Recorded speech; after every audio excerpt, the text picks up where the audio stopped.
আমরা মাধ্যমিকে ভৌত বিজ্ঞানে যে কমন দিয়েছিলাম সেই কমনটা আজকে এখন দেখি কমন থেকে কি কি প্রশ্ন এসছে।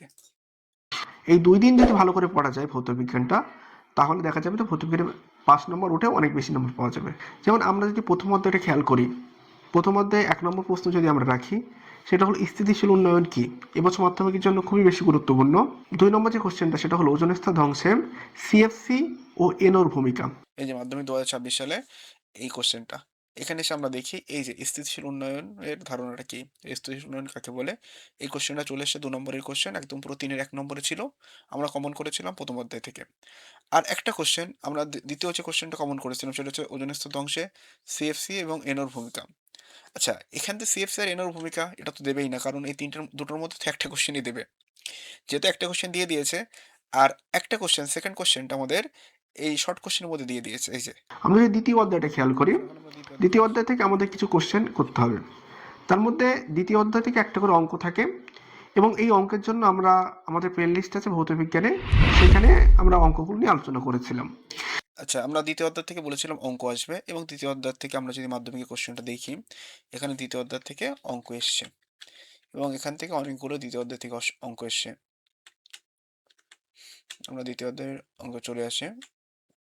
এই যে ওজন এখানে একটা বলছে যে 0 ডিগ্রি সেলসিয়াস উষ্ণতায় নির্দিষ্ট পরিমাণ গ্যাসকে উত্তপ্ত করা হলো এবং ওই গ্যাসের চাপ ও আয়তন উভয়ে দ্বিগুণ করা হলো। তাহলে ওই গ্যাসের তাপমাত্রা কত হবে?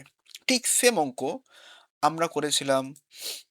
তাহলে এই যে আমাদের ইউটিউব চ্যানেল, এই যে ওয়ান স্টেপ টু সাকসেস, এই ওয়ান স্টেপ টু সাকসেস এখানে আমরা আমাদের প্লে লিস্ট আছে, এই যে প্লে লিস্ট, এবং এই প্লে লিস্টের মধ্যে এখানে যে মাধ্যমিকে ভৌতবিজ্ঞান অঙ্ক সম্পূর্ণ সমাধান, এখানে আমরা আজকে চলে এসেছি আমাদের গ্যাসের আচরণ অধ্যায়ে। আজকে গ্যাস আমরা গ্যাসের আচরণ অধ্যায়ে আমরা ঠিক এই সেম মডিফাই টাইপের করছে, মডিফাই অঙ্ক করে কি করেছিলাম। করছে?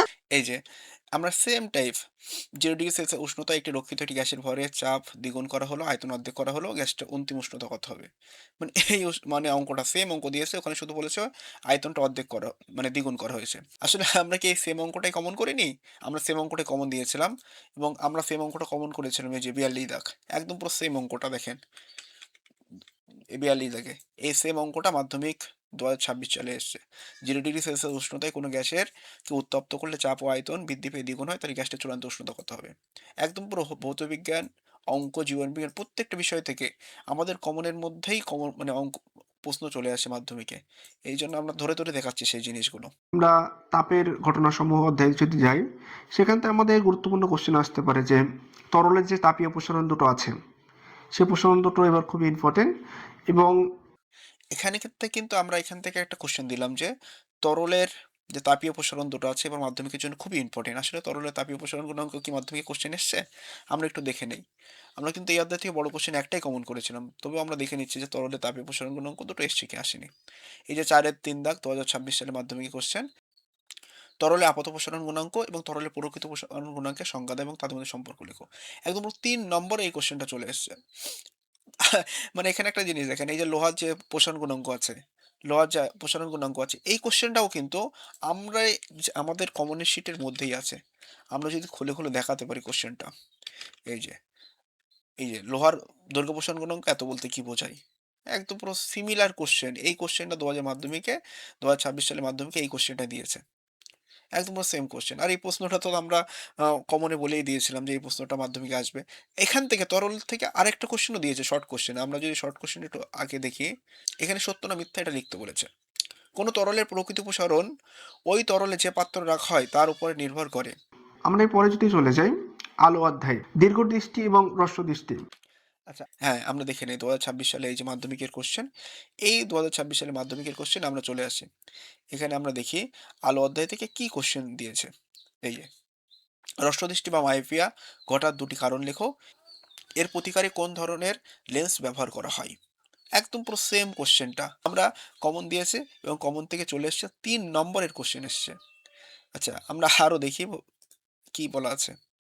এবং এরপরে যদি আমরা যাই চলতরিত অধ্যায়, এবং এই অধ্যায় থেকে ম্যাক্সিমামটা অঙ্ক দেয়। অঙ্ক আমরা বিওটির যে অঙ্কগুলো আছে সেটাও আমরা আমাদের প্লে লিস্টে করেছি, কেউ যদি না দেখে থাকে ওখান থেকে প্র্যাকটিস করলেই হয়ে যাবে। বিওটির অঙ্কগুলো ওর বাইরের থেকে অঙ্ক আসার চান্স খুবই কম।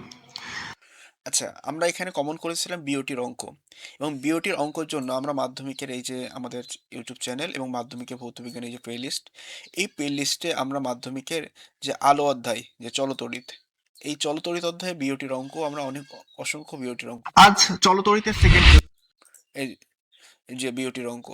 এখানে বলছে যে একটি বাড়িতে এতগুলো পাখা এতগুলো আছে। মানে কিভাবে বিওটির অঙ্ক করতে হয় সেটা আমরা শিখিয়ে দিয়েছি এবং বলে দিয়েছিলাম মাধ্যমিকে এই টাইপের অঙ্ক একটা আসবে। 4-6, 4-6 থেকে বিওটির অঙ্ক। একদম পুরো সিম্পল একটা অঙ্ক দিয়েছে বিওটির অঙ্ক। এই অঙ্কটা করতে পারলে ৩ নম্বর এবং এর জন্য আমরা ধরে, ধরে শিখিয়ে দিয়েছিলাম বিওটির অঙ্ক কিভাবে বের করতে হয়। মানে আমরা আরো বিস্তারিত ২টো ৩টো করে ক্যালকুলেশন ধরে শেখাচ্ছিলাম। এই সেম টাইপের এই অঙ্কটা, এই সেম টাইপের অঙ্কটা মাধ্যমিক ২০২৬ সালে দিয়েছে। আয়নন বিভব, তড়িৎ ঋণাত্মকতা, পর্যায় ও শ্রেণী বরাবর কেমনভাবে পরিবর্তন হয়। আচ্ছা, তড়িৎ ঋণাত্মকতা আমরা কোশ্চেন দিয়েছিলাম। এখন তড়িৎ ঋণাত্মকতার কোশ্চেনটা ২০২৬ সালে মাধ্যমিক কোশ্চেন আমরা খুলি। এখানে দেখি তড়িৎ ঋণাত্মকতা থেকে কি কোশ্চেন দিয়েছিল এখানে। ৪.৯ এখানে ৩ নম্বরের কোশ্চেন দিয়েছিল। মৌলের তড়িৎ ঋণাত্মক বলতে কি বোঝায়? এটা ২ নম্বরের কোশ্চেন ছিল। দীর্ঘ পর্যায় সারণীতে গ্রুপগুলোর মৌলের মানে তড়িৎ ঋণাত্মকতা গ্রুপ উপর থেকে নিচের দিকে কি পরিবর্তন হয়? মানে আমরা কিন্তু এই কোশ্চেনটা সেম কমন করেছিলাম। ৩ নম্বরের কোশ্চেন ছিল এটা। অসওয়াল্ড পদ্ধতি এবং স্পর্শক পদ্ধতি, এই দুটোর মধ্যে একটা প্রশ্ন মাধ্যমিকে বারবারই আসে। আচ্ছা আমরা দেখে নেই।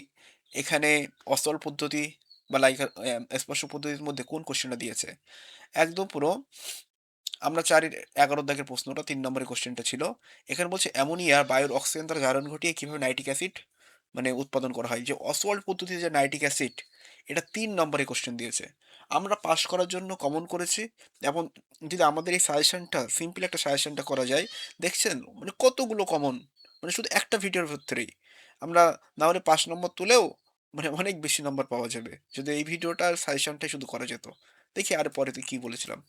সিএও মানে পোড়াচুনের ব্যবহার কি। আচ্ছা, আমরা এখানে একটা কোয়েশ্চেন করেছিলাম সিএও।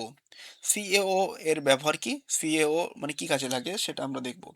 এখানে একটা জিনিস আমরা এই যে শর্ট কোয়েশ্চেনে একদম পুরো শর্ট কোয়েশ্চেনে ১১ দাগ এমসিকিউ এর। এখানে এখানে অ্যামোনিয়া শুষ্করণের জন্য কোনটা ব্যবহার করা হয়? এই যে সিএও। এরপরের অধ্যায়ে যদি আমরা দেখি যে ওই যে সোনার উপর মানে কোনো ধাতুর উপরে সোনার প্রলেপ দেওয়া হবে বা রূপোর প্রলেপ দেওয়া হবে, এখানে ক্যাথোড অ্যানোড এবং তড়িৎ বিশ্লেষণ হবে কি কি ব্যবহার করা হয়। গোল্ড প্লেটিং এর জন্য তড়িৎ বিশেষ পদার্থের উপরে কি ব্যবহার করা হয়? এই যে, এই যে কোয়েশ্চেনটা। আমাদের কিন্তু এই সবগুলো শর্ট কোয়েশ্চেন। আমরা যদি এই ধরে, ধরে পেজগুলো ধরে, ধরে দেখাতে লাগি, আমরা প্রত্যেকটা অধ্যায় থেকে আমাদের কমন করেছিল। এই যে যেমন আলো অধ্যায় থেকে এখান থেকে কোয়েশ্চেনটা দিয়েছিল। মানে এরকম প্রত্যেকটা অধ্যায় ধরে আমরা খুঁড়ে, খুঁড়ে প্রশ্নগুলো দেখাতে পারবো। কিন্তু আমরা শুধু ওই ইউটিউব ভিডিওটা দেখাচ্ছি। মানে একটা ইউটিউব ভিডিওটা যেটা পাস করার জন্য দিয়েছিলাম। মানে একদিন পড়ে পাস। এই ভিডিও থেকে কতগুলো প্রশ্ন কমন চলেছে সেটা আমরা দেখাচ্ছি শুধু। এই একটি কঠিন এবং একটু তরল সমযোজীর উদাহরণ দাও। আমরা একটু দেখাচ্ছি ১ টা ২ ১ টা।